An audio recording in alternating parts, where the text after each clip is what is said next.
The 3rd Infantry Division was an infantry division of the German Army that fought in World War II.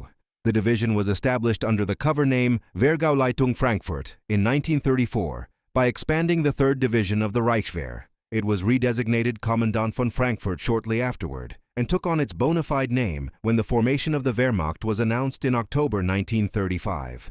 From March 1939 to May 1940, the division took part in the invasion and occupation of Czechoslovakia, Poland, and France. It was reformed as the 3rd Motorized Infantry Division, but ultimately destroyed along with the German 6th Army in Stalingrad. However, the unit was reconstituted as the 3rd Panzergrenadier Division and sent to the Italian theater of operations until 1944, when it was used to shore up Western defenses on the front lines of the Normandy beachhead.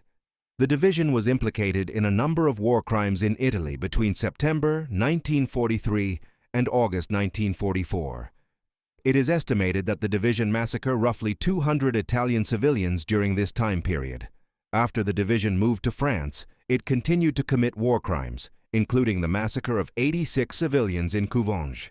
2 members of the division, Lieutenant Wolfgang Lennig Emden and NCO Kurt Schuster, were sentenced to life in prison in absentia by an Italian court for their role in the Caiazzo massacre, the murder of 22 civilians at Caiazzo, near Naples, in October 1943, but not extradited.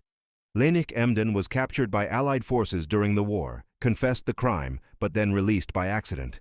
He was found guilty of manslaughter by the Bundesgerichtshof, Germany's highest court, but released because of the statute of limitations had expired. This caused considerable outrage in both Germany and Italy because of the particularly brutal nature of the crime, and was seen as a miscarriage of justice.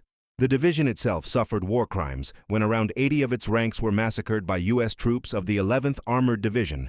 The prisoners were assembled in a field and machine-gunned.